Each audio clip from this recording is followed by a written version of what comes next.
নমস্কার বন্ধুরা, আমি অভিজিৎ কেরিয়ার স্টক ইউটিউব চ্যানেলে আপনাদের স্বাগত। তো আজকের ভিডিওতে আমরা শেয়ার মার্কেটের A to Z সমস্ত বিষয় নিয়ে আলোচনা করব। আজকের ভিডিওতে আমরা জানব শেয়ার বাজার কি, শেয়ার বাজার থেকে আপনি কিভাবে টাকা ইনকাম করতে পারবেন, কত রকমভাবে শেয়ার বাজার থেকে টাকা ইনকাম করা যায়, সাথে আমি কিভাবে শেয়ার বাজার থেকে টাকা ইনকাম করছি তার একটা প্রমাণ আপনাদেরকে দেখাবো।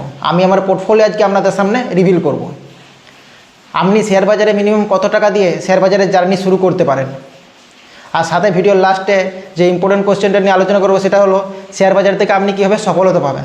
যেখানে বেশিরভাগ মানুষই শেয়ার বাজারে ফেল হয়, লস করে, সেখানে আপনি কীভাবে শেয়ার বাজার থেকে সফলতা পাবেন সেটা আমি কিছু বেসিক নিয়ম, এই যে এই বইটা আছে দ্য ইন্টেলিজেন্ট ইনভেস্টর, এইটার থেকে কিছু বেসিক নিয়ম আপনাদের সাথে শেয়ার করব।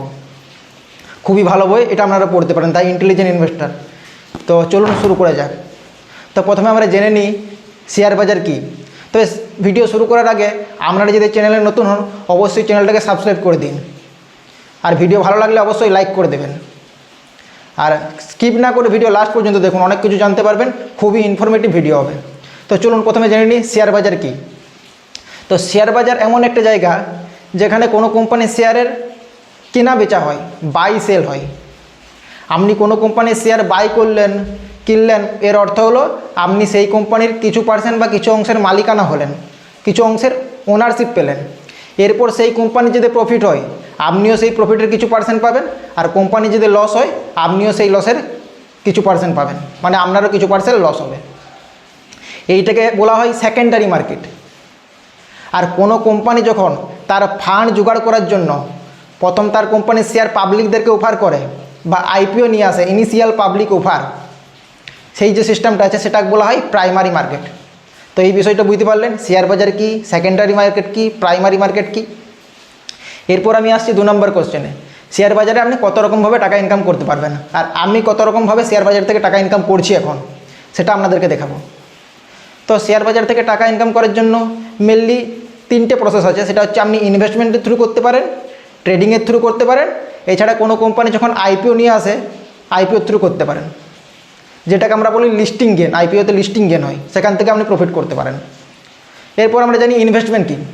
তো ইনভেস্টমেন্ট থেকে আপনি বিভিন্নভাবে টাকা ইনকাম করতে পারবেন। মেনলি 3ভাবে ইনভেস্টমেন্ট থেকে আপনি টাকা ইনকাম করতে পারবেন। আপনি মিউচুয়াল ফান্ডে ইনভেস্টমেন্ট করে, ডাইরেক্ট স্টকে ইনভেস্টমেন্ট করে, আর ইটিএফ, এক্সচেঞ্জ ট্রেডেড ফান্ড, ইটিএফে ইনভেস্টমেন্ট করে। তো ইনভেস্টমেন্ট 3ভাবে করা যায়। এরপর আসছে আমি ট্রেডিংয়ে। তো ট্রেডিংও 3ভাবেই করতে পারবেন, future option trading, intraday trading, আর সুইং ট্রেডিং বা ডেলিভারি ট্রেডিং। তো এরপর জানি আমি কিভাবে শেয়ার মার্কেট থেকে টাকা ইনকাম করছি। তো আমি মেনলি ইনভেস্টমেন্টই করি, মিউচুয়াল ফান্ডে ইনভেস্টমেন্ট করি, স্টকে ইনভেস্টমেন্ট করি, পাশাপাশি আমি কি করি, মাঝে মধ্যে সুইং ট্রেডিং করি। যেহেতু আমি জব করি ওই জন্য অতটা সময় পাই না, ওই জন্য সুইং ট্রেডিং আমার জন্য বেস্ট অপশান। আর মিউচুয়াল ফান্ডে এসআইপি, স্টক এসআইপি, স্টকে আমি ইনভেস্টমেন্ট করি। তো চলুন দেখে নিই আমার মিউচুয়াল ফান্ড আর স্টক পোর্টফোলিও। তো আমি আমার স্ক্রিন রেকর্ডিং আপনাদের সাথে শেয়ার করব গ্রো অ্যাপে, যেখানে আমার ইনভেস্টমেন্ট হয়। তো আমি চলে এসেছি ড্যাশবোর্ডে। তো ড্যাশবোর্ডে আপনারা দেখতে পাবেন আমার ইনভেস্টেড অ্যামাউন্ট 64,378 টাকা, কারেন্ট ভ্যালু 87,530 টাকা মিউচুয়াল ফান্ডে, 23,152 টাকা প্রফিট, 35.96%।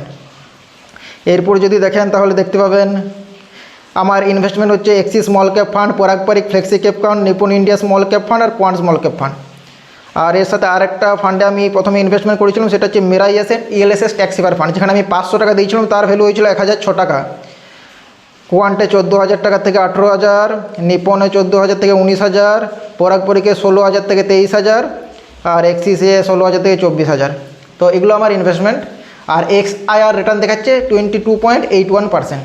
এটা হচ্ছে আমার মিউচুয়াল ফান্ডের পোর্টফোলিও। এরপর আমি চলে আসছি আমার স্টক পোর্টফোলিওতে। তো এরপর আমি আমার স্টকের যদি হোল্ডিং দেখি তাহলে আপনারা দেখতে পাবেন আমার 12টা স্টকে ইনভেস্টমেন্ট করা আছে 1,80,256 টাকা, আর কারেন্ট ভ্যালু 2,18,004 টাকা, 37,748 টাকা প্রফিট হয়েছে। 20%-এর মতন প্রফিটে আছি আমি এখন, যেটা আমার 1 বছর এখনও হয়নি, 6 মাসের প্রফিট। আর আপনারা যদি স্টকগুলো দেখেন দেখতে পাবেন। তো স্টকে আমার এইটাই।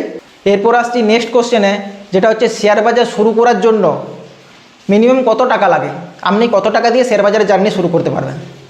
তো আপনি 100 টাকা দিয়েও শেয়ার বাজারে জার্নি শুরু করতে পারেন, 500 টাকা, 1000 টাকা দিয়েও শেয়ার বাজারে জার্নি শুরু করতে পারেন। আমি 1000 টাকা দিয়ে শুরু করেছিলাম। তো আপনি গ্রো অ্যাপে যাবেন, গ্রো অ্যাপে গিয়ে দেখবেন এসআইপি উইথ 500 আছে, মানে সেই সব ফান্ডে আপনি 500 টাকা দিয়েও এসআইপি করতে পারবেন। আমি দেখুন স্ক্রিন রেকর্ডিং শেয়ার করছি। তার সাথে আপনি 100 টাকা দিয়েও শুরু করতে পারেন। যেমন Cuttack India small cap fund, সাইডে দেখুন কটক স্মল ক্যাপ ফান্ড যেটা আছে, সেখানে আপনি 100 টাকা দিয়েও শেয়ার মার্কেটে জার্নি শুরু করতে পারবেন। এরপর আসছি লাস্ট কোশ্চেন, যেটা হচ্ছে ইম্পর্টেন্ট কোশ্চেন, সেটা হলো শেয়ার বাজারে কীভাবে আপনি সফল হতে পারবেন। যেখানে বেশিরভাগ মানুষ শেয়ার বাজার থেকে ফেল হয় বা টাকা লুজ করে, সেখানে আপনি কীভাবে সফল হবেন। তো এর জন্য আমি কিছু নিয়ম, বেসিক রুল এই বইটার থেকে আমি আপনাদের সাথে শেয়ার করব। প্রথম যেটা হলো সেটা হলো, শেয়ার বাজারে আপনি যদি নতুন এসেছেন, শেয়ার বাজার সম্পর্কে আমার তেমন কোনো জ্ঞান নেই, তাইলে আপনি মিউচুয়াল ফান্ডে এসআইপি দিয়ে ইনভেস্টমেন্ট জার্নি শুরু করুন প্রথম। 2 নম্বরে, আপনি যদি ডাইরেক্ট স্টকে ইনভেস্টমেন্ট করতে চান, ডাইরেক্ট স্টকে যদি আপনি ইনভেস্টমেন্ট করতে চান, সেক্ষেত্রে আপনি কোনোরকম কারোর কাছ থেকে টিপস বা ট্রিক্স না নিয়ে নিজে স্টকের ফান্ডামেন্টাল অ্যানালাইসিস, বিজনেস অ্যানালাইসিস করে তবেই ইনভেস্টমেন্ট করবেন। 2 নম্বর পয়েন্ট গেল।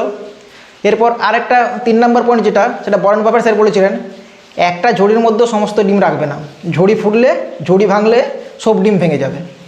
এর অর্থ হলো একই সেক্টরের বিভিন্ন স্টক আপনি নেবেন না। আপনি কী করবেন, বিভিন্ন সেক্টর থেকে বিভিন্ন স্টক নেবেন। এফএফসিজি সেক্টর থেকে কোনো স্টক নিলেন, অটো সেক্টর থেকে নিলেন, রেল সেক্টর থেকে নিলেন, ডিফেন্স থেকে। তো বিভিন্ন সেক্টর ওয়াইজ আপনি বিভিন্ন স্টক নিয়ে একটা পোর্টফোলিও বানাবেন। একই ঝুড়ির মধ্যে রাখবেন না, অর্থাৎ একই সেক্টরের মধ্যে রাখবেন না। 3 নম্বর পয়েন্ট গেল। 4 নম্বর point, FNO trading, intraday trading, এইসব ট্রেডিং থেকে দূরে থাকবেন। এগুলো খুবই রিস্কি। আর ট্রেডিং যদি আপনাকে করতেই হয়, সুইং ট্রেডিং করুন, সেখানেও আপনি টোটাল ক্যাপিটালের 10% বেশি ব্যবহার করবেন না। এরপর আসছি নেক্সট পয়েন্ট, যেটা হলো আপনি শেয়ার বাজারে কোনো রকম লোন বা কারোর কাছ থেকে টাকা ধার নিয়ে শেয়ার বাজারে কাজকর্ম করবেন না। এতে আপনার সাইকোলজি খারাপ হয় এবং লস হওয়ার চান্স অনেক বেশি থাকে। তো এইসব বেসিক নিয়মগুলো আপনি যদি ফলো করেন, তাহলে আপনিও শেয়ার বাজার থেকে সফল হতে পারবেন, শেয়ার বাজারে থেকে ধনী হতে পারবেন। তো ভিডিও কেমন লাগলো? ভিডিও যদি আপনাদের ইনফরমেটিভ মনে হয়, তাহলে ভিডিওকে অবশ্যই লাইক করে দিন, শেয়ার করুন, কমেন্ট করুন। চলুন দেখা হবে নেক্সট ভিডিওতে। ধন্যবাদ।